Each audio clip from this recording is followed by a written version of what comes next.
الحمد لله رب العالمين والصلاة والسلام على سيد الأنبياء والمرسلين أما بعد فأعوذ بالله من الشيطان الرجيم بسم الله الرحمن الرحيم صلوا صلاة مرة بالمحبة ایک بار محبت سے درود شریف پڑھ لیجئے اللہم صلی علی سیدنا و مولانا محمد وعلی آلہ وصحبہ وبارک وسلم وصلی علیہ۔ الحمدللہ، اللہ تبارک و تعالی کا کروڑہ کروڑ احسان کہ ایک بار پھر ہم علم دین حاصل کرنے کے لیے اس لیکچر میں موجود ہیں، اور اللہ کریم سے دعا ہے کہ اللہ تعالی اس علم دین کے حصول کی برکت سے ہمیں خوب مزید بڑھ چڑھ کر علم دین حاصل کرنے کی توفیق مرحمت فرمائے، اور وہ علم دین ہماری اخروی نجات کا ذریعہ بنائے، آمین۔ محترم احبہ، جیسا کہ آپ کے علم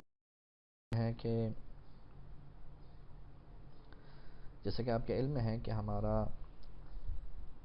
جدید فقہی مسائل کورس کے حوالے سے جو پہلا ٹاپک ہے اسلامک لا آف کانٹریکٹ یا عقد فروخت کے اسلامی احکام سے بھی جسے ہم تعبیر کرتے ہیں، اس کا سلسلہ جاری و ساری ہے۔ آج اس سلسلے کی دوسری نشست ہے یا دوسرا لیکچر ہے۔ اس سے پہلے جو ہم نے کلام کیا اس پہ اختصاراً گفتگو کر کے ہم آگے بڑھتے ہیں۔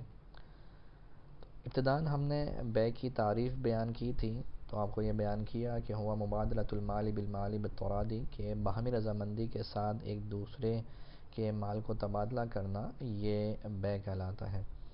اس کے بعد مزید چند اس کی جو بنیادی ٹرمنالوجیز تھیں کہ بائع کسے کہتے ہیں، ثمن کسے کہتے ہیں، مشتری کون ہوتا ہے، ان کی وضاحت کی۔ اس کے بعد ہم نے چند اقسام جو ہیں بے کی وہ ذکر کی کہ بے مقایضہ کیا ہوتی ہیں، بے سلم کیا ہوتی ہے، بے صرف، بے مطلق کیا ہوتی ہے۔ اسی طرح ثمن کے اعتبار سے چند اقسام بیان کی گئیں کہ بے مرابحہ، بے جو ہے تولیہ، بے ودیعہ، یہ ساری بیوع کی جو اقسام ہیں وہ بیان کی گئی، جن کے بارے میں انشاءاللہ امید ہے رب کی رحمت سے کہ آپ کو سمجھ میں آ گیا ہوگا، اور پھر بھی کوئی چیز کلیئر نہ ہو تو آپ بالکل ہم سے رابطہ کر کے سوال کر سکتے ہیں۔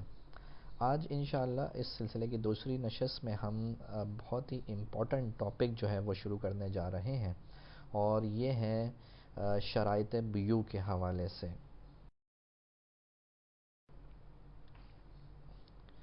جی ہاں، conditions of a sale contract, یعنی جو بھی آپ ایک عقد کر رہے ہیں، ایک ڈیل کر رہے ہیں، کانٹریکٹ کر رہے ہیں، اس کی کیا کنڈیشنز ہونی چاہیے، وہ کیا اس کے اندر بنیادی کنڈیشنز ہیں کہ وہ کنڈیشنز پائی جائیں گی تو آپ کی سیل جو ہے وہ ایگزیکیوٹ ہوگی، آپ کی بیع جو ہے اس کا انعقاد ہوگا، اس کا نفاذ ہوگا، اس کے جو ہے وہ بیع صحیح ہوگی، اور پھر اس کے بعد جا کے اس کا لزوم ہوگا۔ یہ جو میں نے ابھی الفاظ استعمال کیے، ہو سکتا ہے کہ آپ کو سمجھنے میں دشواری ہو رہی ہو، لیکن فکر نہ کیجیے، انشاءاللہ ان سب کی تفصیل آگے آ رہی ہیں، اور انشاءاللہ اس کو بہت ہی آسان انداز میں ہم کوشش کریں گے کہ آپ کو بیان کریں۔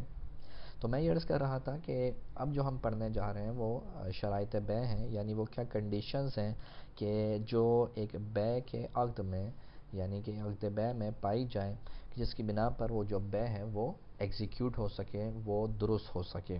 یہ ظاہر سی بات ہے، آپ جانتے ہیں کہ مختلف چیزیں دنیا میں ہم دیکھتے ہیں کہ جب تک وہ چیزیں اس کے اندر وہ کنڈیشنز وہ نہیں پائی جائیں گی تب تک وہ کام وہ نہیں کہ وہ ورکیبل نہیں ہوں گی۔ فار ایگزامپل ہمارے سامنے اگر گاڑی ہے تو گاڑی میں کچھ چیزیں ایسی ہوتی ہیں جو بہت زیادہ امپورٹنٹ ہوتی ہیں کہ ان کے بغیر گاڑی جو ہے وہ بالکل بیکار ہے۔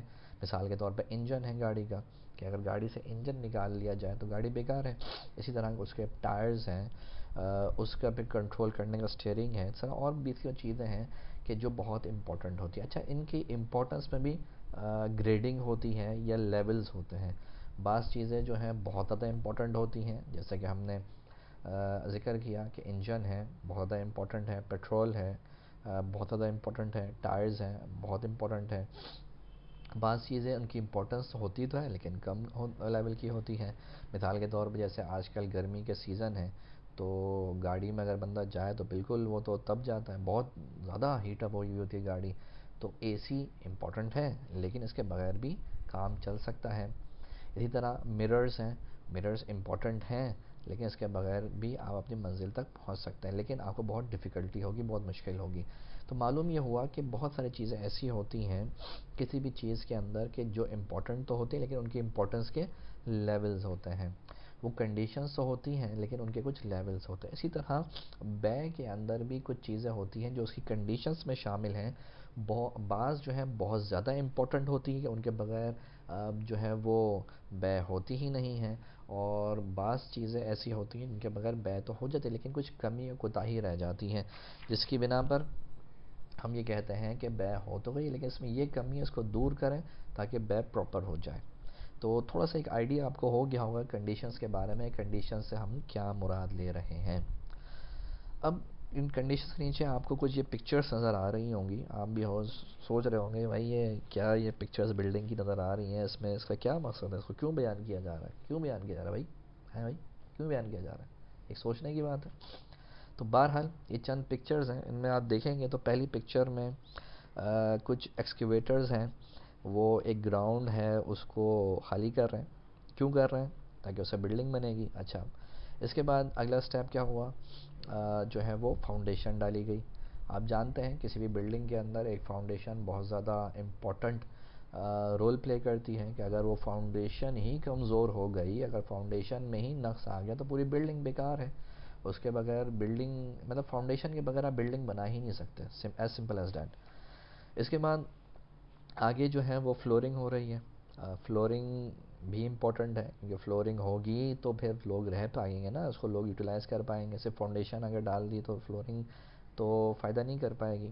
اس کے بعد نیکسٹ اسٹیپ میں آپ دیکھتے ہیں تو اس فلورنگ کے ساتھ جو ہے وہ دیواریں وغیرہ لگا دی گئی ہیں اور تھوڑا سا اس کو ایک بہتر فارم میں لے کے آئے ہیں.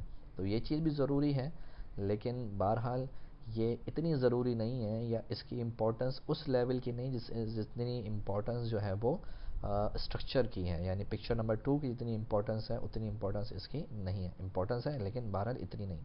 اس کے بعد نیکسٹ میں آتا ہے تو کلر وغیرہ سب ہو گئے، گرینری بھی آ گئی، تو وہ بالکل اکمپلش ہو گئی، بالکل پرفیکٹ ہو گئی. تو یہ سب بیان کرنے کا مقصد کیا ہے؟ بیان کرنے کا مقصد یہ ہے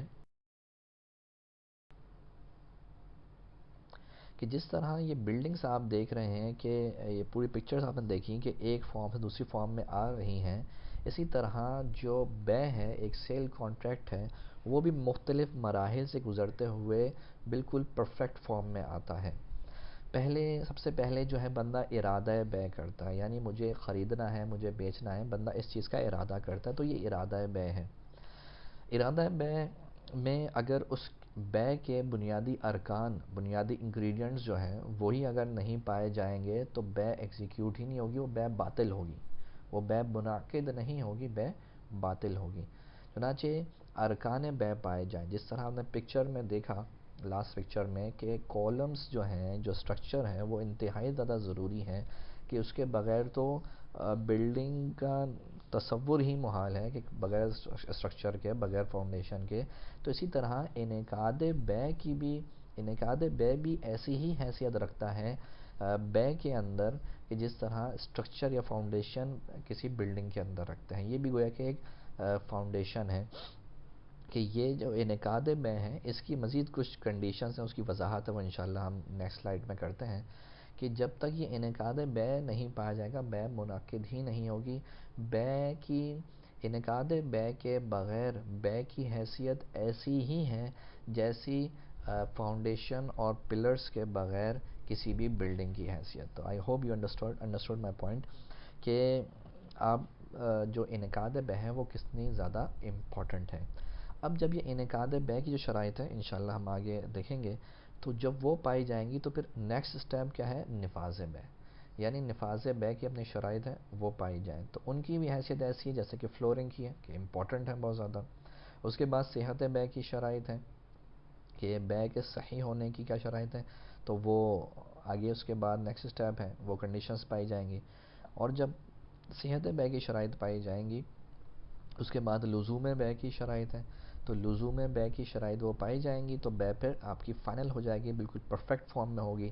جس طرح کلر وغیرہ کر کے گرینری وغیرہ کے ایک بلڈنگ پرفیکٹ فارم میں ہوتی ہے، اس طرح پرفیکٹ فارم میں آپ کی بے ہو جائے گی. تو یہ مختلف سٹیجز ہیں. ان مختلف سٹیجز میں مختلف اس کی کنڈیشنز ہوتی ہیں، وہ پائی جائیں گی تو انشاءاللہ آپ کی بے جو ہے، آپ کا جو سیل کانٹریکٹ ہے وہ پرفیکٹ ہوتا رہے گا. اگر بالفرض وہ کنڈیشنز نہیں پائی جائیں گی تو آپ کا سیل کانٹریکٹ جو ہے وہ جو ہے اس میں کچھ نہ کچھ کمی رہے گی، جس کی بنا پر کچھ خرابیاں پیدا ہوتی ہیں. وہ خرابیاں کیا پیدا ہوتی ہیں وہ انشاءاللہ ہم آگے جا کے ہم جب حکم بیان کریں گے ان تمام بے کا تو تب اس کو ڈیٹیل میں ڈسکس کریں گے.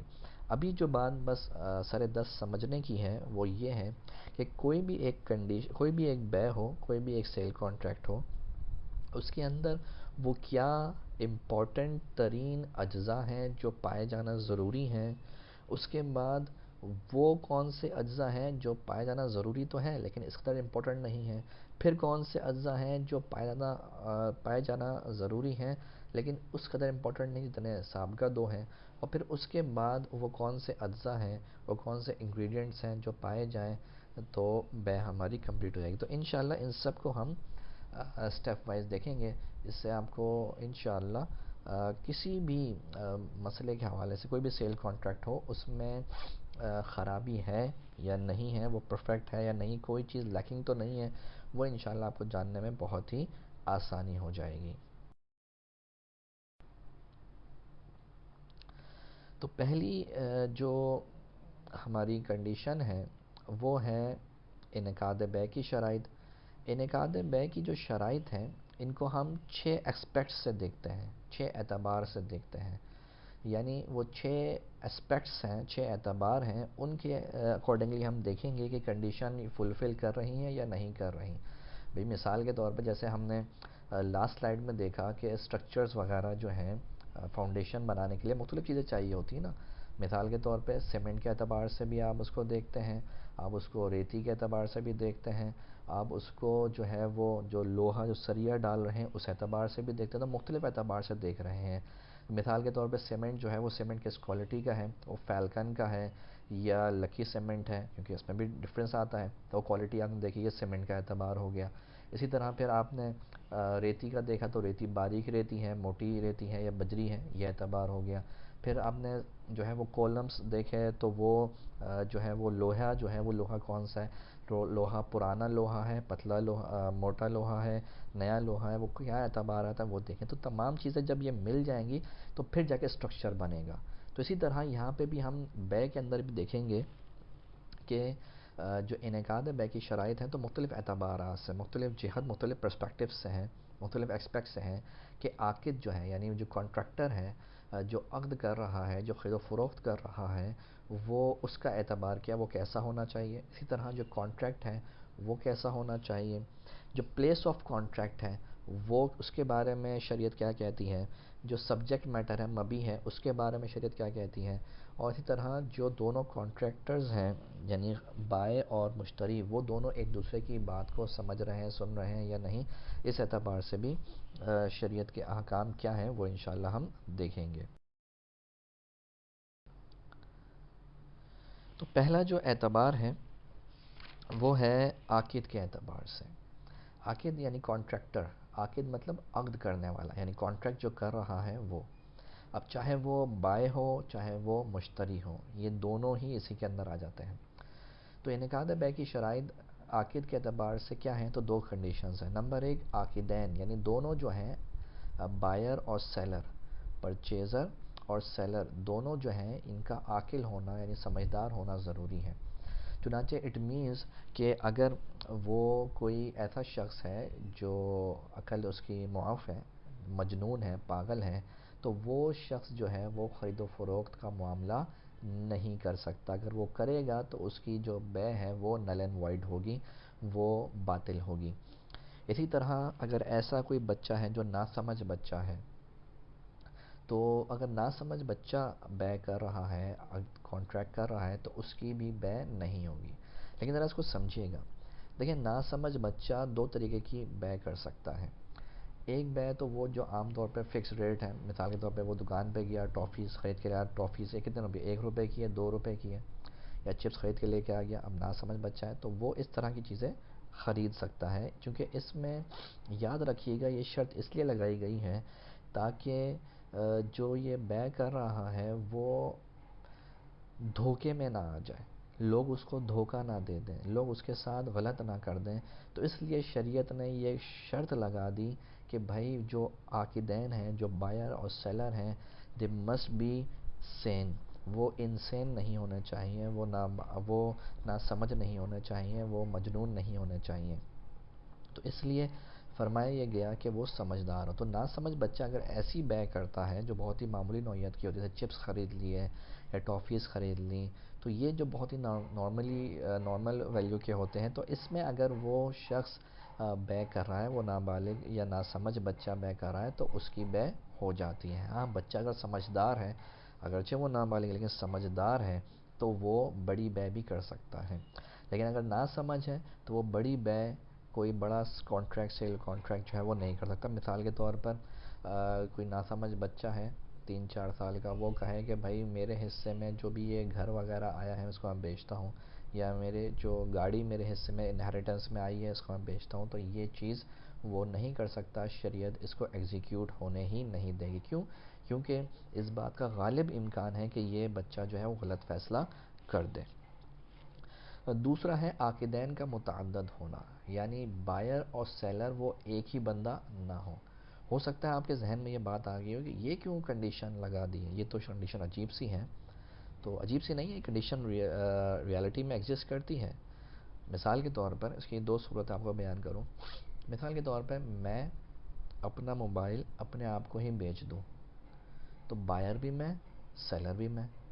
تو شریعت یہ کہتی ہے کہ یہ سیل کانٹریکٹ ایگزیکیوٹ نہیں ہوگا، یہ چیز آلریڈی آپ کی ہے، تو اس میں کیا فائدہ. تو یہ ایک جو ہے وہ عبث کام ہے، ایک لہو کام ہے، تو اس کو کرنے سے کیا فائدہ، ایک لا یعنی کام ہے. اور مسلمان کی شان یہ ہے کہ من حسن الاسلامی ترکہ ما لا یعنی، کہ اسلامی خوبصورتیوں میں سے ہے کہ انسان ہر اس کام کو چھوڑ دے کہ جو لا یعنی ہے، جو پرپز لیس ہے، جس کا کوئی پرپز نہ ہو.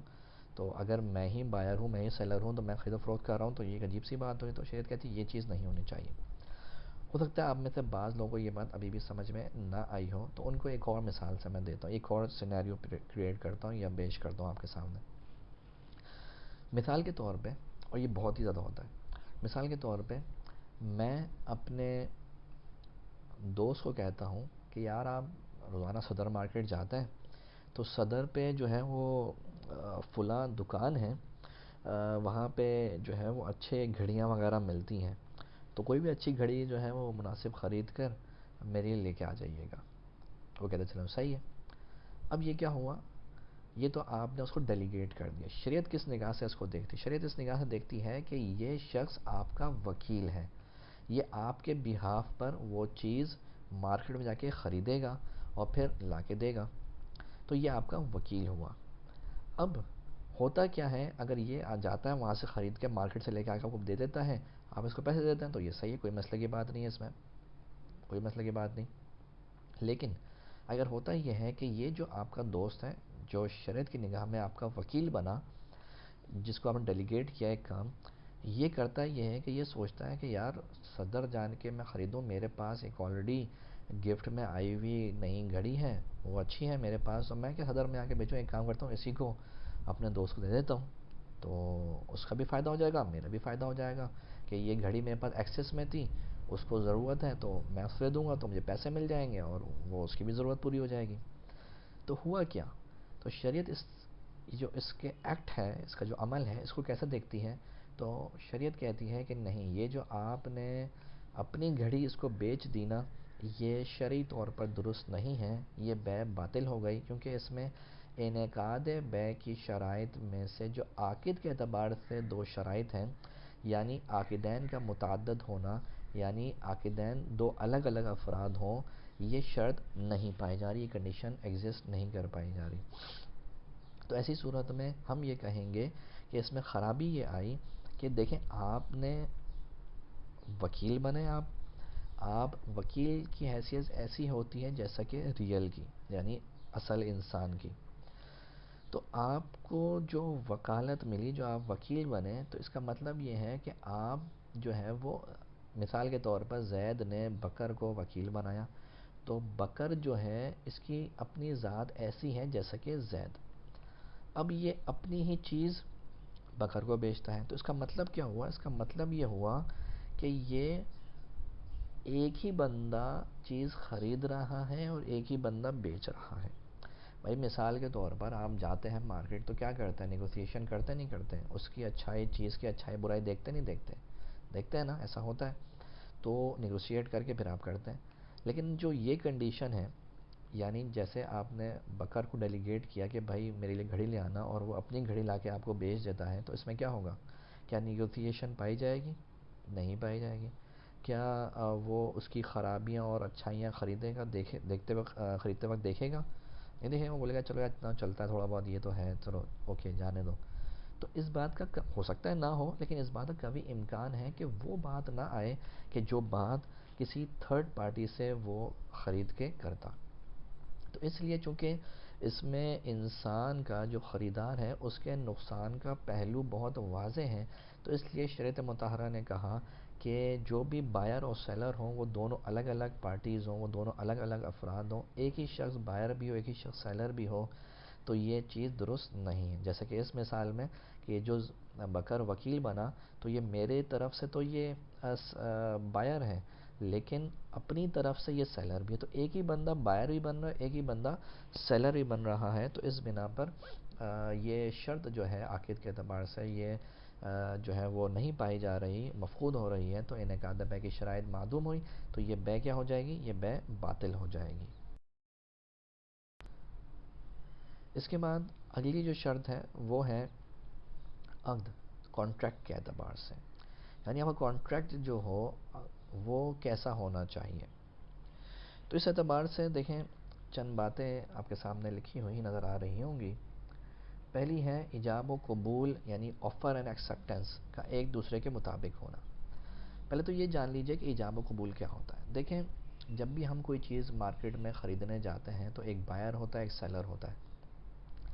تو جو بائر ہوتا ہے وہ کہتا ہے کہ بھائی یہ چیز مجھے آپ دے دیں اتنے کی. مثال کے طور پر وہی دہی اور پیسے، میں کہتا ہوں جا کے بھائی آدھا کلو دہی دے دیں 50 روپے کی، یا دہی دے دیں 50 روپے کی. تو اسی صورت میں نے کیا کیا؟ میں نے آفر کی ہے، میں نے ایجاب کیا ہے. اور جو سامنے والا، جو دودھ والا ہے، وہ کیا کہے گا؟ وہ کہے گا صحیح ہے، اوکے. تو یہ اس نے قبول کر لیا، اس نے ایکسیپٹ کر لیا. تو یہ ہوتا ہے ایجاب اور یہ ہوتا ہے قبول.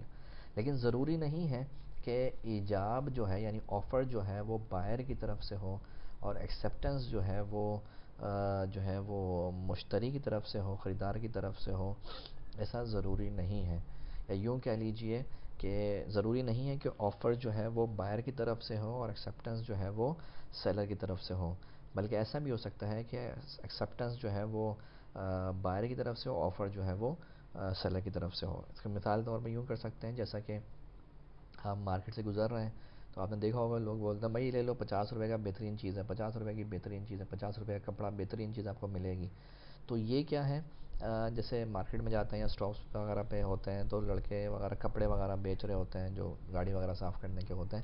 تو وہ بولتے ہیں کہ بھائی 50 روپے کا یہ کپڑا یا 100 روپے کا یہ کپڑا ہے. تو دیکھیں اب وہ کیا ہے؟ وہ ہے سیلر اور وہی آفر کر رہا ہے.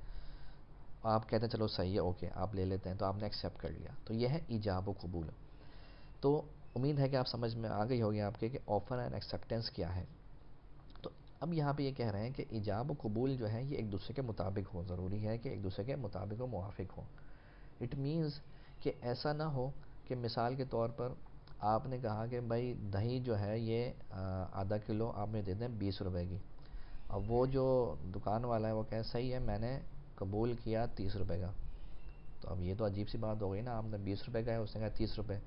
تو یہ تو کانٹریکٹ ہوگا ہی نہیں. یہ تو ہم ویسے ہی سمجھ سکتے ہیں، ایک بدیہی سی بات ہے، میک سینس کرنے والی بات ہے کہ جو بھی چیز ہو وہ دوسرے کے اکارڈنگلی ہو. ورنہ ظاہر سی بات ہے ہمارے ہاں عرف میں بھی یہ چیز اس طرح سیل کانٹریکٹ ایگزیکیوٹ کرتا ہی نہیں ہے. بلکہ سیل کانٹریکٹ ایگزیکیوٹ اسی وقت کرتا ہے کہ جب جو ہے دونوں چیزیں ایک دوسرے کے برابر ہوں، یعنی ایک دوسرے کے مطابق ہوں. یعنی جتنے کی آفر آپ نے کی اتنے ہی کی ایکسیپٹنس دوسرا والا کرے. جس چیز پر آپ نے آفر کی اس چیز کی ہی ایکسیپٹنس دوسرا والا کرے. یہ نہیں ہے کہ آپ نے تو بولا کہ بھائی 2 ڈبل روٹی جو ہے مجھے دے دو آپ 55 روپے کی, اور اس نے کہا صحیح میں نے 1 ڈبل روٹی دی آپ کو 55 روپے کی, تو یہ نہیں چلے گا. دونوں چیزیں جو بھی مبی ہے ثمن ہے وہ دونوں ایک دوسرے کے مطابق ہونا ضروری ہے. اس کے بعد آگے فرمایا کہ نوٹ دیکھیں, کہتے ہیں کہ اچھا نوٹ نیچے ہے تو نیچے نوٹ دیکھ لیں. ہاں اس کا مطلب یہ نہیں کہ آپ نیچے زمین پہ دیکھ لیں کہ 100 روپے کا نوٹ مل جائے آپ کو, بلکہ نوٹ سے مراد یہ جو آگے جو عبارت لکھی ہے. ہاں تو کہتے ہیں یاد رکھیے بے اسی وقت ہی منعقد ہوگی جب ایجاب و قبول پائے جائیں, چاہے وہ وربلی ہوں یا عملی ہوں. لیکن بعض دفعہ تو ہم وربلی ہمارا ایجاب و قبول ہوتا ہے کہ بھائی یہ چیز 100 روپے کی دے دو, وہ کہتا ہے صحیح ہے بھائی اوکے وربلی ہو گیا. بعض دفعہ عملی بھی ہوتا ہے. عملی کیا ہوتا ہے, جیسے کہ مثال کے طور پر آپ امتیاز جاتے ہیں تو آپ دیکھتے ہیں کہ کوئی بھی چیز آپ نے اٹھائی اس کے اوپر اس کے ریٹ لگے ہوئے ہیں, تو ریٹ لکھے ہوئے جب ہیں تو آپ جاتے ہیں, کسی سے آپ کوئی کلام نہیں کرتا, جا کے کاؤنٹر پہ دے کے پیسے بتا دیتے ہیں کتنے ہیں, وہ پیسے آپ کے پاس ٹوٹل بتا دیتے ہیں پیسے اتنے ہیں. یا پیسے بعض دفعہ اسی پہ لکھے ہوئے ہوتے ہیں جو چیز ہوتی ہے, جو پروڈکٹ ہوتی ہے. تو یہاں دیکھیں آپ نہ کچھ بول رہے ہیں نہ سامنے والا کچھ بول رہا ہے, یعنی نہ بائر کچھ بول رہا ہے نہ سیلر کچھ بول رہا ہے. تو ایسی صورت میں وربلی تو کچھ بھی نہیں کہا جا رہا, لیکن عملی طور پر آپ کی آفر اینڈ ایکسیپٹنس ہو رہی ہے. اس طرح بھی آفر ایکسیپٹنس ہو جاتی ہے, اسے ہم شیخ کی اصطلاح میں بیع تعاطی کہتے ہیں. بہرحال آفر اینڈ ایکسیپٹنس چاہے وربلی ہو چاہے وہ عملی طور پر ہو, دونوں ہی صورتوں میں ایک دوسرے کا مطابق ہونا ضروری ہے. اچھا اگر وربلی ہو رہے ہیں تو یاد رکھیے دونوں کا ماضی کا یا حال کے الفاظ کے ساتھ ہونا ضروری ہے. یعنی یہ اس طرح کا کانٹریکٹ اگر آپ نے بنایا کہ جس میں فیوچر کے الفاظ ہوں, مثال کے طور پر میں ڈالر 100 روپے کا ڈالر, یا یوں کہہ لیں کہ $1 آج سے 6 مہینے بعد میں آپ سے 150 روپے کا لوں گا. ہم نے پرائس لاک کر دی. یہ جو آپ نے پرائس لاک کی ہے کس کی, وہ ڈالر جو آپ 6 مہینے بعد خریدیں گے 150 روپے کا. اب اس وقت ہو سکتا ہے ڈالر کی جو ویلیو ہو وہ 200 ہو جائے, یہ بھی ممکن ہے کہ وہ ویلیو جو ہے وہ 100 روپے ہو جائے. تو یہ چونکہ اس سے جو ہے وہ ہمیں شریعت منع کرتی ہے کہ مستقبل کے ساتھ آپ کانٹریکٹ نہ کریں, تو ایسی صورت میں آپ لاک اگر کر لیتے ہیں پہلے سے, یعنی فیوچر سیل جو آپ کرتے ہیں جس کو ہمارے اصطلاح میں فیوچر سیل کہتے ہیں, تو یاد رکھیے شریعت میں جائز نہیں ہوتی, کیونکہ مستقبل یعنی فیوچر کے الفاظ کے ساتھ اگر آپ بیع کریں گے تو یہ بیع نہیں ہوتی. شرعی طور پر یہ بیع نہیں ہوتی, یہ پرومس ٹو سیل ہوتا ہے, یہ وعدہ بیع ہوتا ہے. مثال کے طور پر میں کہوں کہ 6 مہینے بعد آپ سے میں ڈالر جو ہے وہ 150 روپے کے اعتبار سے یا حساب سے خریدوں گا. تو یہ خریدوں گا جو یہ لفظ ہے نا, یہ فیوچر کے لفظ ہیں, تو اس سے بیع آپ کی نہیں ہوئی, یہ پرومس ٹو سیل ہے, یہ وعدہ بیع ہے. اور وعدہ بیع کی حیثیت بس ایک وعدے کی ہوتی ہے, اس سے بڑھ کر اس کی حیثیت نہیں ہوتی. اس کے برخلاف جو آپ کا جو سیل کانٹریکٹ جو ایگزیکیوٹ کرتا ہے, جو سیل کانٹریکٹ ہوتا ہے جو آپ باقاعدہ طور پہ ماضی کے الفاظ کے ساتھ کرتے ہیں یا حال کے الفاظ کے ساتھ, پریزنٹ کے الفاظ کے ساتھ کرتے ہیں, اس میں سیل کانٹریکٹ ایگزیکیوٹ کر جاتا ہے. اٹ مینس کہ جب تک دونوں پارٹیز ایگریڈ نہ ہو کوئی تنہا اس کانٹریکٹس کو ختم نہیں کر سکتا, بلکہ دونوں پارٹیز اگر ایگریڈ ہوں تو وہ پھر دونوں میوچل کنسنٹ سے اس کو کانٹریکٹ کو ختم کر سکتے ہیں, اور یہ جو ہے وہ اکالہ کہلایا جاتا ہے. تو اگر ماضی کے الفاظ کے ساتھ ہوں یا حال کے الفاظ کے ساتھ ہوں تو بیع منعقد ہو جاتی ہے. اب دونوں مل کر ہی اس کو ختم کر سکتے ہیں, اس کانٹریکٹ کو. فرد واحد یا ایک پارٹی اس کو خود سے ختم نہیں کر سکتی. اس کے برخلاف اگر پرومس ٹو سیل کیا, فیوچر میں جو ہے وہ آفر ایکسیپٹنس کی گئی فیوچر کے الفاظ کے ساتھ, تو اس میں اس کی جو حیثیت ہے وہ یہ ہے کہ یہ بیع نہیں ہوئی ہے, یہ سیل کانٹریکٹ آپ کا ایگزیکیوٹ نہیں ہوا, بلکہ اگر ایک پارٹی بھی بغیر کسی وجہ کے تنہا اگر ختم کرنا چاہے تو ختم اس کو کر سکتی ہے. یہ بائنڈنگ نہیں ہوتا, یہ دوسرے کے اوپر لازم نہیں ہوتا. ہاں یہ ضرور ہے کہ اگر بغیر کسی شرعی عذر کے وہ ختم کرے گا تو وہ جو ختم کر رہا وہ گناہ گار ہوگا, اور کوئی شرعی عذر ہے تو اس کی بنا پر وہ گناہ گار بھی نہیں ہوگا. تو یہ عقد کے اعتبار سے سامنے شرائط تھیں. اس کے بعد عقد کے مقام یعنی پلیس آف کانٹریکٹ کے اعتبار سے شرط. تو شرط کیا ہے کہ مجلس کا ایک ہونا. مجلس سے مراد یہ وہ مجلس نہیں ہے جو آپ کے ذہن میں آ رہی ہوگی, میں ابھی نام نہیں لینا چاہ رہا, بہرحال جو بھی آپ کے ذہن میں مجلس آ رہی ہوگی وہ مجلس یہ نہیں ہے, بلکہ یہ مجلس کیا ہے؟ مجلس سے مراد یہاں پہ سمپل سا یہ ہے کہ خرید و فروخت کے معاملے کو مکمل کرنے کے لیے سیلر اور بائر یعنی جو خریدار ہیں وہ اور جو بیچنے والا وہ جمع ہو جائیں تو یہ مجلس کہلاتا ہے. یعنی آپ کا جو آفر ایکسیپٹنس جہاں ہو رہی ہے وہ ایک ہی وقت میں ہو, ایک ہی مقام پر ہو. اس کی مختلف صورتیں, مختلف کی ڈیٹیلز ہیں, وہ میں عرض کرتا ہوں. مثال کے طور پر آپ گئے دکان پر, آپ نے کہا کہ بھائی یہ جو کپڑا ہے یہ مجھے آپ دے دیں 2000 روپے کا. اب اس نے کہا کہ صحیح ہے, میں نے 2000 روپے کا دے دیا.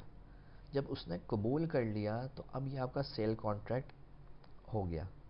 جیسے کہ پہلے میں نے عرض کیا, جب سیل کانٹریکٹ ہو جاتا ہے تو کسی بھی ایک فریق کو بیک کرنے کا اختیار نہیں ہوتا, وہ اس کو بیک نہیں کر سکتے, تنہا بیک نہیں کر سکتا, بلکہ دونوں مل کر ہی باہمی رضامندی کے ساتھ اس عقد کو, اس کانٹریکٹ کو ختم کر سکتے ہیں. تو اب مسئلہ یہ ہے کہ یہ ایک مجلس میں اگر قبول کر لیتے ہیں تو درست ہو گیا, سیل کانٹریکٹ ہو گیا. لیکن اگر مجلس ختم ہو گئی, مثال کے طور پر میں نے اس کو کہا کہ بھائی یہ جو کپڑا ہے 2000 کا مجھے دے دیجئے. اب اس نے سوچنے میں ٹائم لگایا اور سوچتے ہوئے وہ کسی اور سے بات کرنے لگ گیا. تو کسی اور سے جب بات کرنے لگ گیا, اٹ مینس کہ جو یہ سیل کانٹریکٹ ایگزیکیوٹ ہونے کی جو مجلس شروع ہوئی ہے, یہ جو ٹائم شروع ہوا ہے یہ ختم ہو گیا. اب بالفرض وہ کہتا ہے کہ صحیح, میں نے اوکے میں نے کر دیا, آپ مجھ سے لے لیں یہ. تو بالفرض اب میں اگر کہتا ہوں کہ نہیں بھائی مجلس کا جو ٹائم تھا, کیونکہ آپ کسی اور کام میں مشغول ہو گئے, اور مجلس کا جو ہے اس کے لیے ضروری ہے کہ آپ آفر کے بعد کسی اور کام میں مشغول نہ ہو. اگر آپ کسی اور کام میں مشغول ہو جاتے ہیں تو آفر نل اینڈ وائڈ ہو جاتی ہے, ایجاب ختم ہو جاتا ہے, باطل ہو جاتا ہے.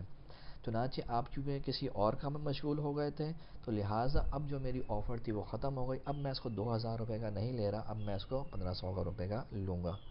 تو ایسی صورت میں نتیجہ کیا نکلا؟ نتیجہ یہ نکلا کہ آفر اینڈ ایکسیپٹنس کا ایک ٹائم ہونا ضروری ہے, ایک پلیس آف کانٹریکٹ ہونا ضروری ہے. اگر بالفرض یہ ٹائم ختم ہو جاتا ہے یا پلیس آف کانٹریکٹ الگ ہو جاتی ہے, مثال کے طور پر جیسے وہ آپ نے عقد کیا دکان میں, وہ باہر کی دوسری دکان پہ گیا, وہاں سے دوبارہ آیا اور کہتا ہے کہ چلو صحیح ہے, میں نے آپ نے جو آفر کیا ہے مجھے, آپ نے جو مجھے بات ریٹ لگائے اس کے مطابق مجھے سمجھ میں آ گیا, میں آپ سے اوکے کرتا ہوں.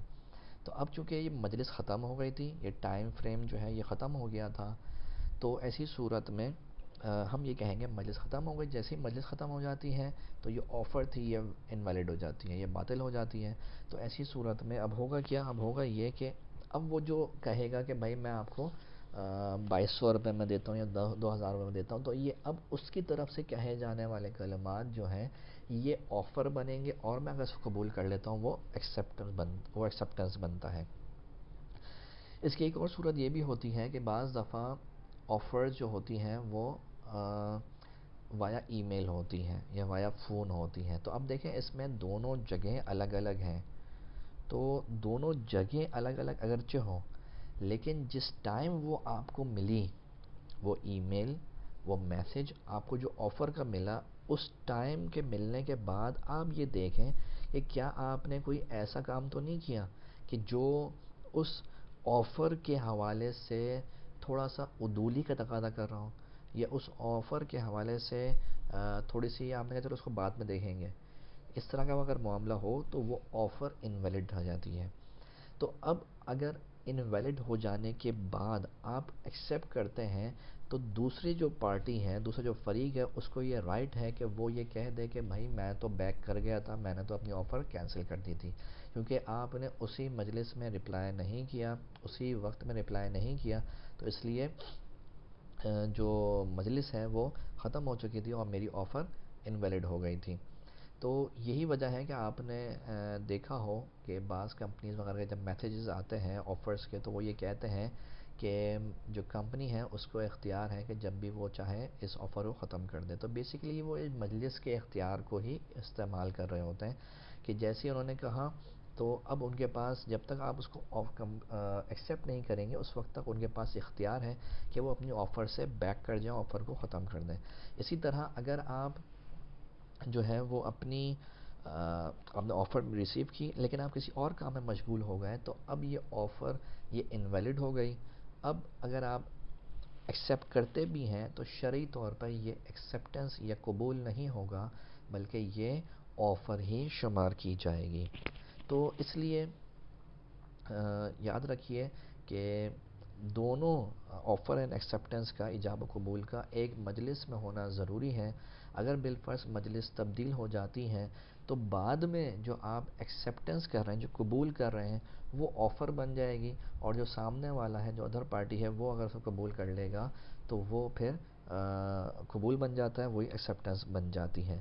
تو اس پوری بات کا اس پوری شرط کا خلاصہ یہ نکلا کہ جب بھی آپ آفر اینڈ ایکسیپٹنس کریں تو وہ اس کا ایک مجلس میں ہونا ضروری ہے. چنانچہ اگر آفر ہوئی لیکن قبل اس کے کہ ایکسیپٹنس ہوتی قبول ہوتا, آپ جو ہے یعنی جو ایکسیپٹ کرنے والا ہے وہ کسی اور کام میں مشغول ہو گیا, کسی اور چیز کی طرف اس کا دھیان چلا گیا تو یہ آفر جو ہے یہ انویلڈ ہو جائے گی. اب اگر آپ قبول کر بھی لیتے ہیں تو جو آفر کرنے والا ہوگا اس کے پاس اختیار ہے کہ وہ اپنی اس آفر سے بیک کر جائے, یعنی تنہا بیک کر جائے. لیکن اگر آپ نے اسی مجلس میں اسی ٹائم فریم میں قبول کر لیا تو آفر کرنے والا بیک تنہا نہیں کر سکتا, خود سے نہیں کر سکتا بلکہ میوچل کنسنٹ باہمی رضامندی سے وہ بیک کرے گا.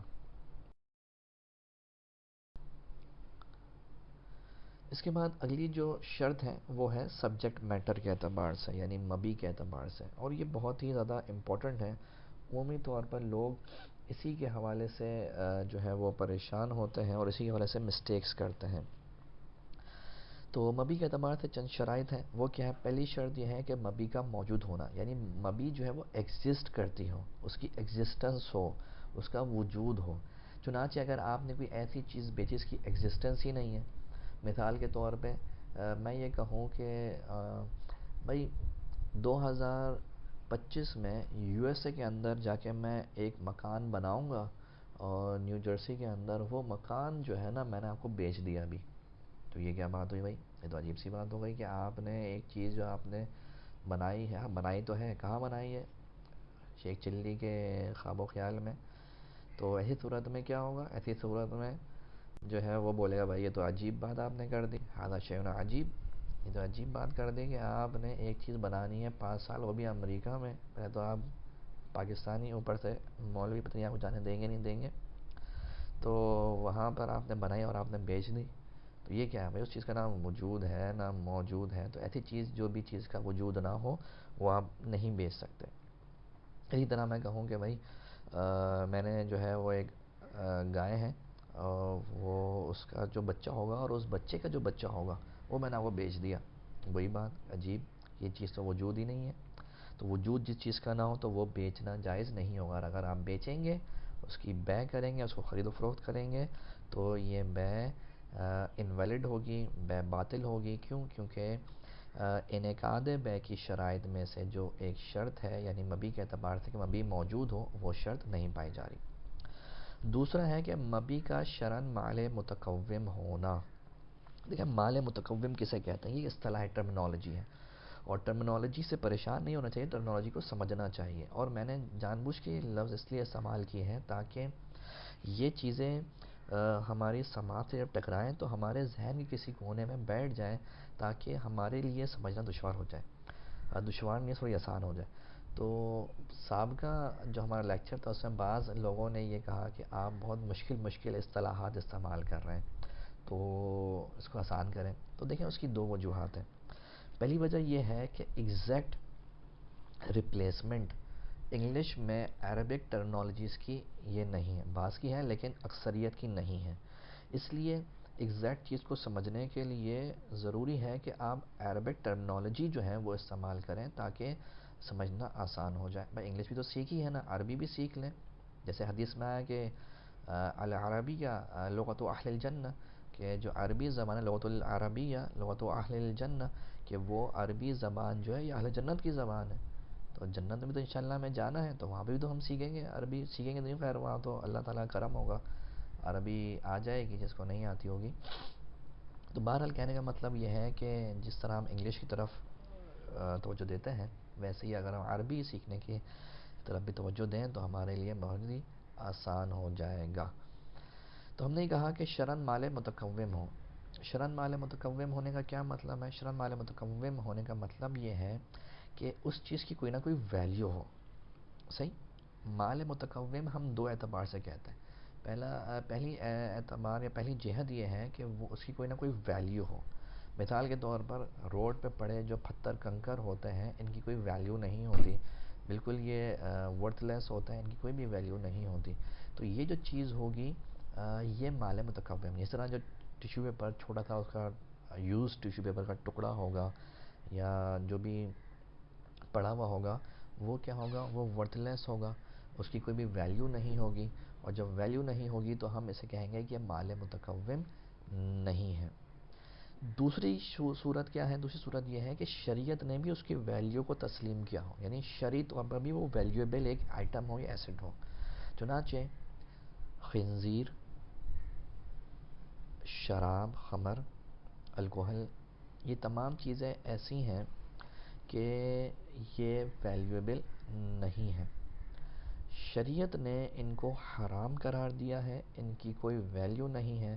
لہذا اگر کوئی خنزیر کی خرید و فروخت کرتا ہے یا خمر شراب کی خرید و فروخت کرتا ہے تو یہ جائز نہیں ہوگا. کیوں نہیں ہوگا؟ یہ بے باطل ہوگی, کیونکہ مبی جو ہے وہ مال متقوم نہیں ہے. تو دو چیزیں پائی جائیں گی تو مال متقوم بنے گا کہ عرف میں اس کی ایک ویلیو ہو, اور دوسری شریعت نے بھی اس کو ویلیو دیا ہو. چنانچہ اب مثال کے طور پہ یو کے یا یو ایس اے کے عرف میں خنزیر کو ایک ویلیو حاصل ہے, اس کی ایک قیمت ہے, لیکن شریعت نے اس کو ویلیویبل آئٹم نہیں قرار دیا. شریعت نے کہا میں کوئی ویلیو نہیں ہے. تو اس لیے اگر ایک مسلمان اس کو خرید و فروخت کرتا ہے تو اس کی بیع باطل ہوگی. تیسری کنڈیشن یہ ہے کہ مبی کا ملکیت میں ہونا, یعنی اونرشپ میں ہونا, یعنی جو چیز میں بیچ رہا ہوں وہ میری ملکیت میں بھی ہو. اگر بالفرض میں کوئی ایسی چیز بیچ رہا ہوں جو ملکیت میں نہیں ہے, مثال کے طور پر میں نے ایک پرندہ دیکھا جو ہوا میں اڑ رہا تھا, وہ اڑا وہاں سے اڑتا اڑتا اڑتا کہیں اور چلا گیا. یا مثال کے طور پر میں جو ہوں وہ چھت پہ چڑھا اپنے دوست کے ساتھ, دیکھا میں نے آسمان پہ, میں نے دوسرے کو کہا بھائی یہ دیکھ رہے ہو سورج, ہاں نظر آ رہا ہے سورج کتنا بڑا سورج ہے, لائٹ دیکھ رہے ایسی بہترین لائٹ ہے. تم جاتے ہو بازار میں فلپس کے بلب لیتے ہو, ایل ای ڈی لیتے ہو, 200-300 روپے خرچ کرتے ہو, یہ دیکھو اتنا بڑا بلب لگا ہوا ہے, یہ بلب میں نے تمہیں بیچ دیا. صحیح ہے, یہ بلب میں تم بھائی ہو, تمہاری جو ہے وہ صورت میرے بھائی سے ملتی ہے, بس یہ چیز تمہاری ہوئی 200 روپے میں. تو 200 روپے کا آپ نے سورج اس کو بیچ دیا. تو اب بھائی سورج آپ کی ملکیت میں تھوڑی ہے. آپ یہی بولیں گے کہ بھائی ان کی اوپر کی منزل وہی جیسے پہلے بات ہم نے کی تھی کہ اوپر کی منزل ان کی خالی ہے یا کرائے پہ دی ہوئی ہے کسی کو. تو ایسی صورت میں کیا ہوگا؟ تو یہ چیز ملکیت میں ہی نہیں ہے. جو چیز ملکیت میں ہی نہیں ہو تو وہ اونرشپ میں ہی نہ ہو تو وہ آپ نہیں بیچ سکتے. اس کے بعد مبی کا فروخت کرنا, یعنی سیلر کی ملکیت میں ہونا اگر اپنے لیے بیچتا ہو. تو دیکھیں یہاں پہ ذرا ایک سمجھیے گا, فرق سمجھیے گا.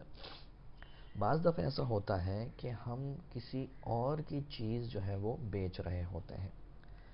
تو اگر کسی اور کی چیز اگر ہم بیچتے ہیں اور اس نے اجازت دی ہے بیچنے کی تو یہ ہم بیچ سکتے ہیں, اس میں کوئی مسئلے کی بات نہیں ہے. لیکن اگر کسی اور کی اجازت کے بغیر ہم چیز بیچ رہے ہیں تو پھر یہ بیع نہیں ہوگی, یہ بیع موقوف رہے گی, یعنی یوں سمجھیں معلق رہے گی. یہ ایگزیکیوٹ اس وقت تک نہیں ہوگی جب تک جس کی چیز ہے, جو اس کا مالک ہے, وہ اوکے نہیں کر دیتا. چنانچہ اگر وہ اوکے کر دیتا تو بیع یہ ایگزیکیوٹ ہو جائے گی. وہ بولتا نہیں بھائی میں نہیں بیچ رہا, تو ایسی صورت میں یہ پھر جو ہے وہ ایگزیکیوٹ نہیں ہوگی اور یہ بیع باطل ہو جائے گی. تو اگر کوئی شخص کوئی چیز بیچ رہا ہے اور وہ اپنی طرف سے بیچ رہا ہے, ایک ہے کسی اور طرف سے بیچنا, تو وہ تو اگر اس کی اجازت ہو جائے تو اس کی طرف سے بیچ سکتا ہے، اس کے بیچنے میں کوئی حرج نہیں ہے. لیکن اگر وہ دوسرے کی چیز اپنی طرف سے بیچ رہا ہو، بھائی دوسرے کی گاڑی ہے، آپ بولیں بھائی یہ میری گاڑی خرید لو، جیسے کہ چوری کا آئٹم ہوتا ہے. چوری کا آئٹم کیا یہ ہوتا ہے؟ یہی تو ہوتا ہے کہ دوسرے کی چیز ہوتی ہے اور وہ اپنے نام سے ہم بیچ رہے ہوتے ہیں. تو یہ یاد رکھیے، اگر چوری کی چیز اگر بیچ رہا ہے کوئی شخص تو یہ بے منعقد ہی نہیں ہوگی، یہ بے باطل ہوگی. کیوں؟ کیونکہ اگر سیلر کی ملکیت میں نہ ہو وہ چیز اور اپنی طرف سے وہ بیچتا ہو تو یہ بے درست ہی نہیں ہوتی. یہاں یہ ایک مسئلہ ذہن میں رکھیے گا کہ اگر بالفرض ہمیں پتہ ہے یا ہمیں گمان ہے کہ شاید یہ چوری کی چیز بیچ رہا ہے، تو یاد رکھیے کہ یہ چوری کی چیز خریدنا بھی جائز نہیں ہے، بلکہ لازم ہوگا کہ وہ چیز آپ اس کو واپس کریں. تو جہاں معلوم ہو اور جہاں گمان بھی ہو، ایک آئیڈیا ہو، جیسے چور بازار لگتا ہے، بہت سستی چیزیں ملتی ہیں، تو غالب گمان ہے کہ بھئی چوری کی چیز دے رہا ہے. جیسے پارٹس بعض دفعہ مارکیٹ سے مل رہے ہوتے ہیں پرانی گاڑیوں کے، نئی گاڑیوں کے بھی، تو پتہ ہے یا ایک گمان ہے کہ یار یہ چوری کا لگ رہا ہے، تو وہ خریدنا جائز نہیں ہوگا. اس کے بعد اگلی کنڈیشن ہے کہ مبی کا مقدور تسلیم ہونا. اب مقدور تسلیم ہو سکتا ہے کہ سنتے ہی آپ تھوڑا سا پریشانی ہو گیا، اوہ مقدور تسلیم، لو بھائی یہ تو بڑا مسئلہ ہو گیا، یہ کیا لفظ استعمال کر لیا مقدور تسلیم، یہ تو غالب صاحب کی زمانے کی اردو دوبارہ استعمال ہونے لگ گئی بھائی. نہیں نہیں، ایسا نہیں ہے. مقدور تسلیم یعنی جس کو آپ ہینڈ اوور کر سکیں، جو قابل حوال کی ہو، جس کو آپ سپورٹ کر سکیں، دوسرے کو آپ دے سکیں. تو اگر ایسی چیز آپ بیچ رہے ہیں دوسرے کو جو آپ سپرد ہی نہیں کر سکتے، مثال کے طور پر گمشدہ گاڑی کی بے درست نہیں ہے، آپ کی ایک گاڑی ہے، اگرچہ آپ کی ملکیت میں دیکھیں آپ وہ چیز موجود بھی ہے، پتہ ہے کہ ایگزسٹ کرتی ہے، شرعاً مال متقوم بھی ہے، آپ کی ملکیت بھی ہے، آپ اپنی طرف سے بھی آپ اپنی طرف سے بھی بیچ رہے ہیں، لیکن آپ اس کو ڈیلیور نہیں کر سکتے، دوسرے بندے کو سپرد نہیں کر سکتے. کیوں؟ کیونکہ وہ چوری ہوئی ہے، اب یہ نہیں پتہ کہ وہ کہاں پر ہے. صحیح، یہاں سے چوری ہوئی اور چلے گئی انٹیریئر سندھ. تو اب دیکھیں ساری کنڈیشنز پائی جا رہی ہیں، جو ابھی تک کنڈیشن ہم نے پڑھی عقید کے اعتبار سے کہ بھائی جو آپ ہیں سمجھدار بھی ہیں ماشاءاللہ، نظر تو نہیں آ رہے لیکن امید ہے کہ آپ سمجھدار ہی ہوں گے، بھی آپ نے کورس کیا یہ، تو کورس کرنے والا سمجھدار ہی ہوتا ہے نا، وہی جو دین سیکھنے والا ہوتا ہے، دین قریب ہوتا ہے، وہ سمجھدار ہی ہوتا ہے. تو اب آپ نے وہ چیز خریدی، سوری وہ چیز بیچی جو بیچنے کی بھی آپ لیاقت رکھتے ہیں، صلاحیت رکھتے ہیں. اچھا وہ چیز بھی جو ہے آفر ایکسیپٹنس ہو رہی ہے، مجلس میں ایک ہو رہی ہے. اسی طرح جو آفر آپ نے کی اسی کے مطابق ایکسیپٹنس ہو رہی ہے، وہ چیز بھی موجود ہے، گاڑی کہیں نہ کہیں تو موجود ہے نا، دنیا میں ناپید تو نہیں ہو گئی وہ چیز جو آپ نے بیچی ہے، وہ چیز ایگزسٹ کر رہی ہے. ہاں اگر وہ چیز اس نے بھی تباہ کری، تباہ برباد کری، کوئی اس کا وجود ہی نہیں رہا تو ایک الگ بات ہے، لیکن اگر وجود ہے تو وہ چیز موجود ہے، شرعاً مال متقوم بھی ہے کہ اس کی ایک ویلیو ہے، شریعت بھی اس کی ویلیو کو تسلیم کرتی ہے. اچھا وہ اونرشپ میں بھی ہے آپ کی اور آپ اپنی طرف سے بیچ رہے ہیں، لیکن مسئلہ یہ آتا ہے کہ آپ اس کو سپرد نہیں کر سکتے کیونکہ آپ کو پتہ ہی نہیں ہے کہ وہ کہاں ہے. صحیح، وہ قابل حوال کی نہیں ہے، تو ایسی صورت میں یہ بے باطل ہوگی. اسی طرح یاد رکھیے گا کہ بعض دفعہ بعض چیزیں ایسی ہوتی ہیں کہ جو حکماً مقدور و تسلیم ہوتی ہیں، لیکن اس بات کو سمجھنے کے لیے میں ایک بات اور سمجھیے گا، ایک اور مثال دوں گا. مثال کے طور پر آپ چھت پر گئے، چھت پہ آپ کو ایک پرندہ اڑتا ہوا نظر آیا، بڑا بہترین قسم کا، اوہ ہو یار یہ پرندہ بڑا بہترین اڑتا ہوا نظر آ رہا ہے، درخت پہ بیٹھا ہوا دور کہیں پہ. آپ نے کہا اپنے بھائی کو بھائی یہ چیز میں نے یہ پرندہ آپ کو بیچ دی 1000 روپے کا. اس نے کہا صحیح ہے میں نے خرید لیا. تو بھائی چیز سب موجود ہے لیکن آپ کیا اس کو پکڑ کر اس کو ہینڈ اوور کر سکتے ہیں؟ نہیں کر سکتے نا. اسی طرح آپ جو ہے وہ سیلنگ پر ہیں، سمندر کی سفر پر ہیں یا ساحل سمندر میں، آپ کو دور ایک مچھلی جو ہے اس نے اچھلی اور جم مار کے دوبارہ سمندر کے اندر، آپ نے بھائی یہ تو مچھلی بڑی بہترین لگ رہی ہے، بھائی یہ مچھلی جو ہے نا بھائی بس آپ کو میں نے بیچ دی. کتنے کی؟ 100 روپے کی. تو اس نے کہا صحیح ہے میں نے خریدی. تو دونوں ہی پھر جو ہے وہ عقل سے بدل معلوم ہوں گے. کیوں؟ کیونکہ وہ چیز بھائی سپرد ہی نہیں کر سکتا نا. وہ جو مچھلی اڑی اور اڑنے سے مراد یہ ہے کہ بھائی بعض مچھلیاں اڑتی بھی ہیں، اڑنے سے مراد میری یہاں پہ جم ماری دوبارہ سمندر کے اندر. تو یہ چیز آپ اس کو ڈیلیور کر سکتے ہیں کیا؟ نہیں کر سکتے، ظاہر سی بات ہے آپ کی ریچ میں ہی نہیں ہے. تو جو چیز ریچ میں نہیں ہے تو وہ آپ اس کو سپرد نہیں کر سکتے. لیکن اگر ایسا معاملہ ہے کہ آپ اس کو سپرد کر سکتے ہیں، مثال کے طور پر آپ کا ایک پونڈ ہے، اس پونڈ کے اندر مچھلیاں ہیں، تو بھائی مچھلیاں پانی کے اندر ہی ہیں، آپ کے ہاتھ میں نہیں ہیں، لیکن آپ پتہ ہے کہ بھائی آپ اس کو بآسانی پکڑ کے آپ سپورٹ کر سکتے ہیں، تو یہ مقدور تسلیم ہوئی۔ اسی طرح پرندہ ہے ہوا میں، وہ ہوا میں نہیں، سوری، آپ کے کیج میں، پنجرے کے اندر ہے، تو سپورٹ کر سکتے ہیں، تو بالکل اس کی بے ہو جائے گی۔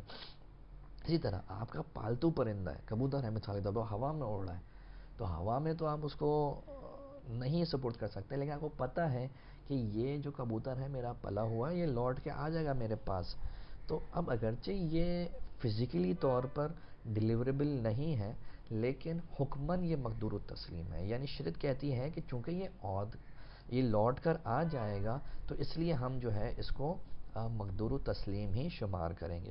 لیکن اگر پتہ ہی نہیں کہ لوٹ کر آئے گا نہیں آئے گا، تو ایسی صورت میں وہ مقدور التسلیم نہیں ہوگا، وہ ڈیلیوریبل نہیں ہوگا، وہ قابل حوالگی نہیں ہوگا، وہ سپرد کرنے کے قابل نہیں ہوگا۔ تو ایسی چیز کی بے جو سپرد آپ نہیں کر سکتے ہوں، دوسرے کو نہیں دے سکتے ہوں، اس کی بے انویلڈ ہے، بے منعقد نہیں ہوگی۔ اس کے بعد مبی کے معدوم ہونے کا خطرہ نہ ہو۔ مثال کے طور پر گائے کے پیٹ میں بچے کی بے، یعنی گائے کے پیٹ میں بچہ ہے، اب آپ یہ کہیں کہ بھائی جو اس کے پیٹ میں بچہ ہے نا وہ آپ کو نے بیچا، بعض لوگ کرتے ہیں اس طرح بیچتے ہیں، تو یاد رکھیے یہ درست نہیں۔ کیوں؟ کیونکہ دیکھیں آپ شور نہیں ہیں کہ یہ بچہ زندہ پیدا ہوگا بھی یا نہیں، تو جب تک بندہ شور نہ ہو جس بارے میں، تو اس کی بے کرنا درست نہیں ہے، کیونکہ اس کے معدوم ہونے کا، اس کے ختم ہو جانے کا خطرہ ہے۔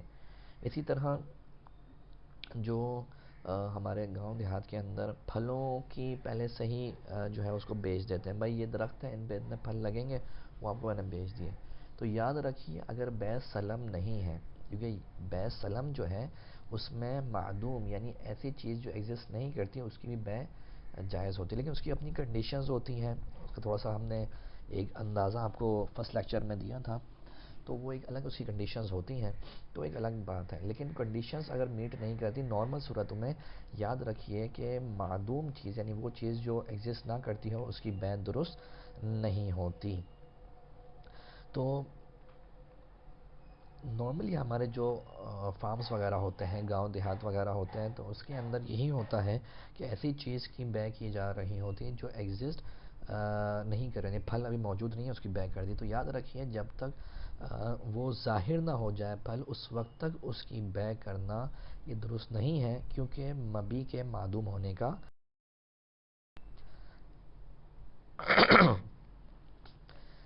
اس کے بعد جو ہے وہ معذرت، اس کے بعد جو انعقاد بے کی شرائط میں جو آخری اعتبار ہے وہ ہے سماع عاقدین، یعنی لسننگ آف کانٹریکٹرز کے اعتبار سے۔ یہ بہت ہی ایک بنیادی بات ہے کہ بھئی جو بھی آپ ایجاب و قبول کر رہے ہیں تو وہ ایک دوسرے کی بات کو سن لیں اور سمجھ لیں۔ چنانچہ اگر بالفرض ایک نے چائنیز میں کہا چیچا پو چیچا او یو یو او یو چھو چھو، دوسرے کے ہاں سے ہی میں نے قبول کر لیا، اب وہ چیز دینے لگے تو اس نے دہی پکڑا دی آدھا کلو 50 روپے کی، وہ چائنیز بولے گا بھائی میں نے آدھا کلو تھوڑی بولی ہے، میں نے تو 3 کلو 50 روپے میں کہی ہے، تو کیا ہوگا؟ دونوں ایک دوسرے جھگڑا کریں گے، نہیں بھائی تم نے تو یہ بولا، اس نے کہا نہیں میں تو یہ بولا۔ تو ایک دوسرے کے کلام کو سننا اور سمجھنا یہ ضروری ہوتا ہے۔ اسی طرح ایک اگر گونگا ہے اور دوسرا جو ہے وہ گونگا نہیں ہے، تو اب ان کی بھی بے نہیں ہو پائے گی، تو اس لیے پھر کوئی اور طریقہ اختیار کرنا پڑے گا، کسی اشارے کے ذریعے، لکھنے کے ذریعے جو ہے وہ ایجاب و قبول کریں۔ تو ایسی صورت میں پھر ایجاب و قبول کریں کہ ایک دوسرے کے کلام کو سن بھی لیں اور سمجھ بھی لیں۔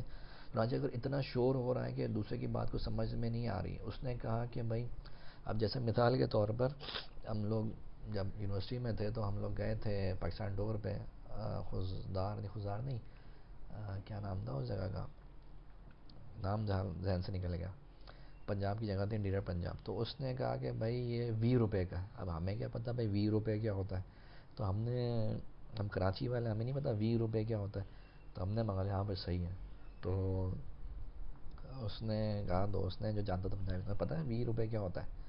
میں نے کہا نہیں، میں نے کہا 80 روپے، 20 روپے 80 روپے ہوتا ہے، 80 روپے نہیں ہوتا، 20 روپے کا مطلب 20 روپے ہوتا ہے، تو یہ 20 روپے کی چیز دے رہا ہے، میں نے کہا 20 روپے لو، 20 روپے کی تو ایسی 2 نمبر چیز ہوگی، چھوڑو بھائی اس کو۔ تو یہ کیا ہوا، ہمارے لسننگ میں جو عاقدین ہیں ان کے لسننگ میں پرابلم ہوئی، تو اس طرح بے درست نہیں ہوتی۔ تو یاد رکھیے ایک دوسرے کی بات کو سمجھ بھی لیں، سن بھی لیں اور اس کے مطابق پھر عمل کریں. چنانچہ اگر آپ نے صحیح طرح سنا نہیں کہ شور بہت ہو رہا تھا کہ اس نے تو کہا 20 روپے، آپ نے سمجھے کہ 30 روپے، تو اس طرح بھی بیع درست نہیں ہوتی.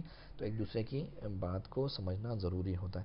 اسی طرح بعض کتب کے اندر یہ شرط بھی ہے انعقاد بیع کی شرائط میں کہ جو بھی سمن اور مبی ہو at the time of contract they must have their value, یعنی ان کی کوئی نہ کوئی ویلیو، کوئی نہ کوئی ان کی ورتھ ہونی ضروری ہے کانٹریکٹ ایگزیکیوٹ ہونے کے وقت. چنانچہ اگر بالفرض آپ نے وعدہ بیع کیا کہ مثال کے طور آپ نے کہا کہ بھائی کل میں آپ سے خرید لوں گا. اب جب آپ خریدنے گئے، پھل خریدنے گئے، پھل خریدنے کی بات کی تھی کل خرید لوں، کل گئے تو وہ سارے سڑے ہوئے تھے. تو اب کیا ہوا، جب عقد کرنے کا وقت آیا اس وقت وہ چیز جو مبی بن رہی تھی وہ سب خراب ہو گئی تھی. تو اب دوسرا والا آپ کو فورس نہیں کر سکتا، وہ یہ نہیں کر سکتا کہ بھائی یہ چیز جو آپ کو لینی پڑے گی، نہیں ایسا نہیں ہو سکتا، بلکہ دونوں چیز اپنی اپنی ویلیو رکھتی ہوں. تو یہ ہم نے شرائط انعقاد بیع کی شرائط. تو اب آپ کو سب کو مبارک ہو کہ آپ کے انعقاد بیع کی شرائط مکمل ہو جانے کے بعد آپ کی بیع منعقد ہو چکی ہے. گویا کہ آپ کی جو بیع، جو ایک بلڈنگ آف بیع ہے یا بیع کی بلڈنگ ہے، اس میں آپ کی فاؤنڈیشن ڈل چکی ہے، آپ کے کولمز ڈل چکے ہیں، آپ کا اسٹرکچر کھڑا ہو چکا ہے. اب اس میں مزید کچھ اور چیزیں شامل ہیں، مزید کچھ اور ایکسپیکٹ شامل ہیں جو کہ ہم اس میں شامل کریں گے، اس میں لگائیں گے تاکہ بیع کا ہمارا اگلا سٹیج جو ہے وہ پار ہو جائے. یا یوں کہہ لیں گے ہم سٹیجز کلیئر کرتے ہوئے، تو پہلا سٹیج ہمارا کلیئر ہو گیا کہ انعقاد بیع کی شرائط پائی گئیں. انعقاد بیع کی شرائط پائی جائیں گی تو یاد رکھیے آپ کی بیع منعقد ہو جائے گی. اگر انعقاد بیع کی شرائط نہیں پائی جائے، کوئی ایک بھی شرط نہیں پائی جائے گی، تو یاد رکھیے آپ کی بیع باطل ہو جائے گی، اس کا کوئی شرعی طور پر وجود نہیں ہوگا. جزاکم اللہ خیراً کثیرا. آپ ہمیں اپنے سوالات واٹس ایپ کے ذریعے بھیج سکتے ہیں. کوئی بات سمجھ میں نہ آئی ہو تو آپ بالکل پوچھ سکتے ہیں. سوال نامہ انشاءاللہ اس کے ساتھ میں شیئر کر دیا جائے گا. اللہ کریم سے دعا ہے کہ ہمیں خوب علم دین سیکھنے، اس پر عمل کرنے اور دوسروں تک پہنچانے کی توفیق مرحمت فرمائے. آمین بجاہ النبی الامین صلی اللہ تعالی علیہ وسلم.